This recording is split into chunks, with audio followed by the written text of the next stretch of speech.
Assalamualaikum warahmatullahi wabarakatuh. Saya Cucu Setiadi dari PKS Muda Kuningan. Bagaimana kabar wargi Kuningan? Hari ini kami hadir di sini akan memperingati Sumpah Pemuda. Dan hari ini first time melakukan podcast dengan salah satu narasumber kita, yaitu Bapak Dwi Basyuni yang berada di samping saya. Bagaimana kabarnya, Ustaz? Alhamdulillah.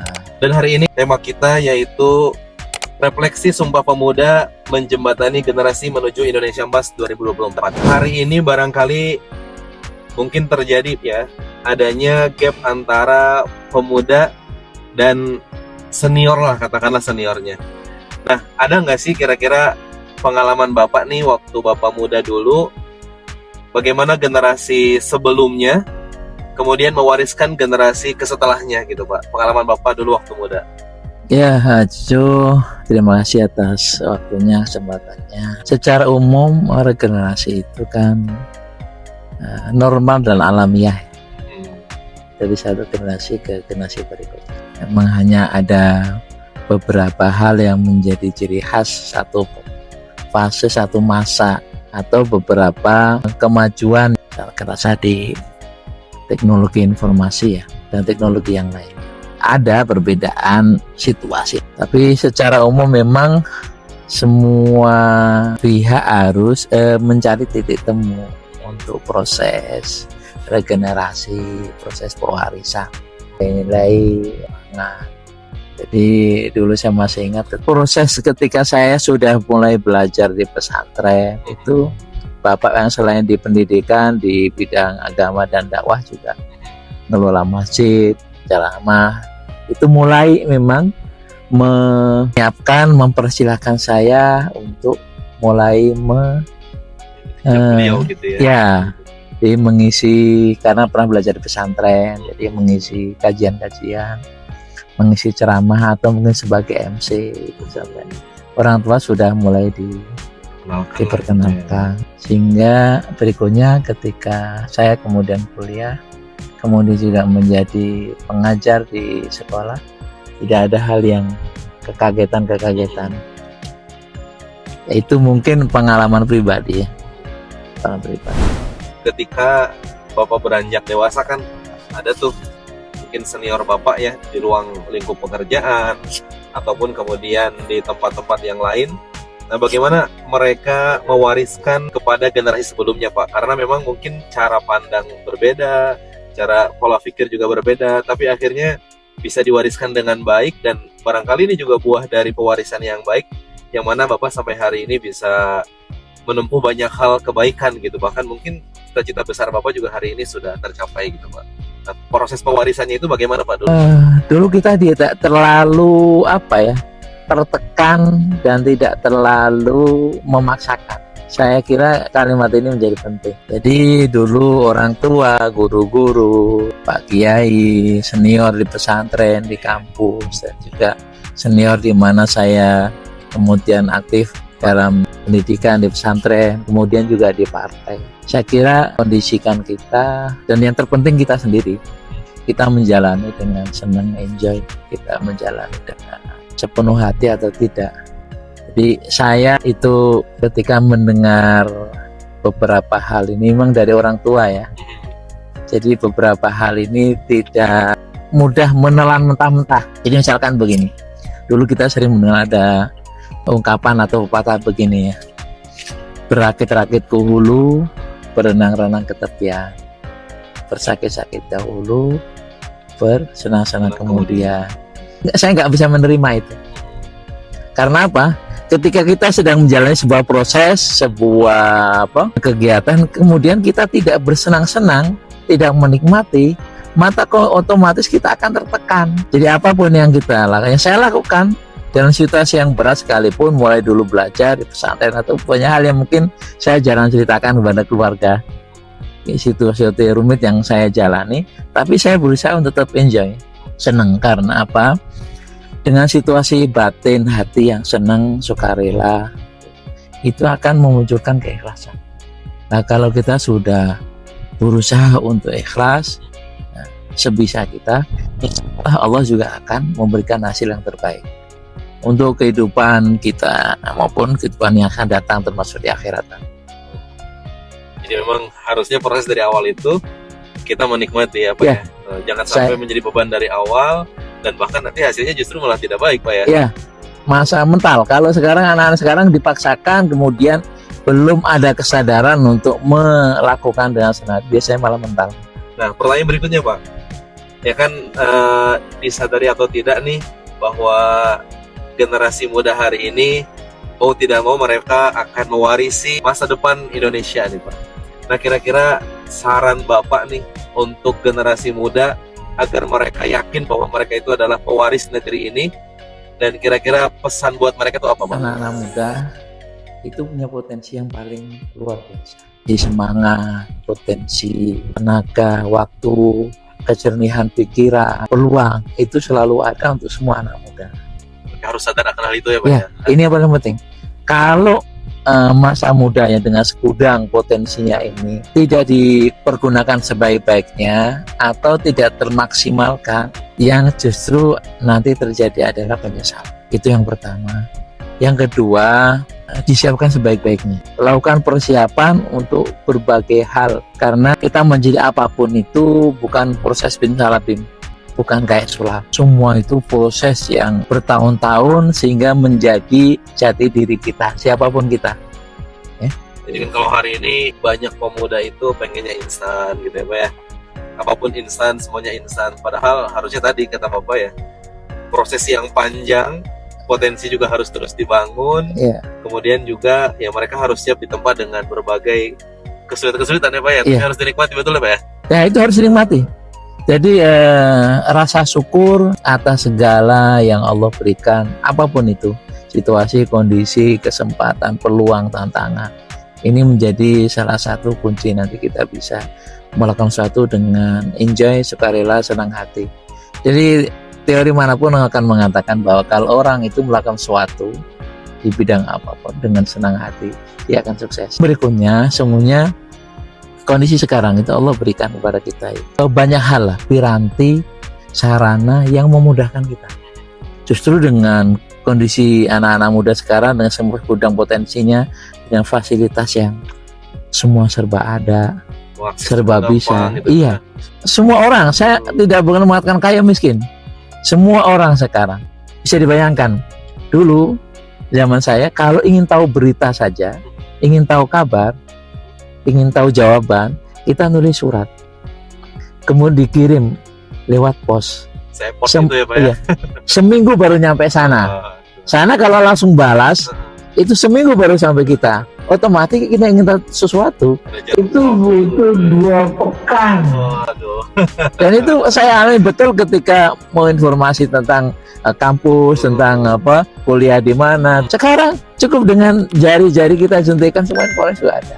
Harusnya kalau dibandingkan dengan generasi dulu dan sekarang, harusnya generasi sekarang lebih maju Pak ya. Ya. Lebih banyak pengaksesnya, Nah, orang juga lebih sama banyak potensinya, prestasi gitu ya. yang bisa ditorehkan. Tapi sekali lagi ini juga tergantung dengan ketangguhan jiwa kita. Ada ungkapan yang mengatakan penderitaan hidup itu mengajari manusia menghargai kebaikan. Dengan tantangan, rintangan, hambatan, itu sesungguhnya Allah memberikan kita karunia yang terpendam. Kesulitan, tantangan bagi anak muda itu karunia Allah yang terpendam. Saya berpesan juga, apapun situasi, kondisi, dan kesulitan kita, jangan pernah putus asa. Jangan pernah patah semangat. Saya kira cerita dan biografi tokoh-tokoh hebat itu juga bisa kita ketahui, sekarang bisa kita baca, di mana banyak yang berawal dari kesulitan, keterbatasan, dan semua hal. Dan endingnya itu sangat luar Iya, biasa. sangat Pak. luar biasa. Karena tadi Allah berikan karunia, tapi terpendam dulu, harus digali sampai dalam gitu supaya mendapatkan karunia tersebut. Jadi tidak ada sesuatu yang instan ya Pak ya. Ah, Tidak ada. Iya, beberapa hal mungkin Allah berikan secara lebih mudah, iya. Tapi banyak hal kalau kita misalkan ingin ya mendapatkan mutiara, ya mencarinya tidak di pinggir pantai, Dalam ya. harus ke dalam lautan. Betul, betul, Ya, betul. jadi ingin kemampuan, ingin potensi yang lebih, tetap baru butuh kerja keras, dan itu kan butuh kesiapan kita anak muda khususnya. Ya saya kira banyak hal yang bisa dicapai anak muda sekarang. Luar biasa nih. Insight-insight baru kita dapatkan ya teman-teman semuanya. Kan Bapak hari ini diamanahkan ya Pak ya, menjabat Wakil Ketua DPRD Kabupaten Kuningan. Nah, adakah program pemerintah yang dikhususkan nih untuk atau diprioritaskan untuk generasi muda, khususnya generasi muda Kuningan Pak, sampai saat ini gitu Pak? Ya, yang saya ketahui, wallahualam, kalau kita bicara anak muda kan semuanya ya. Anak muda di semua kalangan, di semua tempat mereka belajar sekarang. Ya, terakhir kemarin Pak Bupati ada program bantuan beasiswa untuk santri. Bagian dari pemuda Kuningan sekarang menimba ilmu pengetahuan agama, ya juga sebagian dengan sekolah juga di sekolah umum. Yang kedua, program untuk kemandirian anak-anak muda. Sekarang secara umum anak-anak muda sekarang kan salah satu keluhannya karena jumlah yang banyak itu, ketersediaan lapangan kerja ini terbatas. Ya, setiap tahun sekitar 12.000 angkatan kerja, otomatis menyiptakan dan tercapainya peluang kerja itu kan tidak mudah. Tidak mudah. Kayaknya sekarang Pak Bupati sedang mendorong bagaimana ekonomi kreatif di kalangan anak muda itu dimunculkan. Dimunculkan. Kemudian secara umum ya anak muda harus menyiapkan diri di semua bidang untuk lebih siap lah. Nah, yang lain adalah Pak Bupati juga sedang menggandeng sekarang berapa investor untuk bisa investasi di Kuningan. Di Kuningan ya. Berbentuk apa tuh? Beberapa perusahaan yang diantara ada perusahaan sepatu, ada perusahaan garment juga. Nah Pak, sebagaimana Indonesia katanya pengen Indonesia emas di tahun 2045 ya Pak ya. Nah, kira-kira nih saran dari Pak Dwi sendiri nih buat generasi muda kita hari ini, khususnya wargi Kuningan, mempersiapkan generasi emas kelak di 2045, tentu saja kan generasi hari ini. Nah, kira-kira kiat-kiat apa saja yang harus mereka lakukan untuk mempersiapkan generasi emas itu Pak? Ini semoga bukan hanya slogan kosong. Karena merdeka 100 tahun, kemudian dianggap tahun emas. Jadi saya berharap bukan hanya seperti itu. Bukan slogan semata Pak ya, tapi bukti real gitu ya nanti. Saya lebih menginginkan bahwa kita semuanya berusaha membuat sejarah kita sendiri dengan semua prestasi, capaian yang layak dibanggakan sehingga tercatat dalam sejarah dengan tinta emas. Kalau semuanya berpikir begitu, maka semuanya akan berusaha maksimal mencapai capaian-capaian terbaik yang bisa diupayakan. Berarti bukan hanya pemuda aja kalau sepertinya Pak ya. Hanya pemuda saja. Semua warga Indonesia Pak ya. Semua warga Indonesia itu menjadi sebuah target yang kita capai, iya. Tapi semuanya akan balik kepada diri kita masing-masing. Sejauh mana kesiapan kita, sejauh mungkin mana kita memuatkan semua potensi yang ada pada diri kita, ilmu, pikiran, tenaga, peluang, kesempatan, dan sejauh mana kemauan kita untuk mewujudkan hal-hal besar di masa yang akan datang. Jadi bukan hanya tugas pemerintah ini Pak ya, Bukan tugas hanya pribadi ya Pak ya.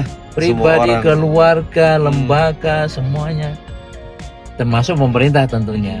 Jadi salah satu hal yang agak kurang diperhatikan menurut saya itu adalah mendidik kemauan.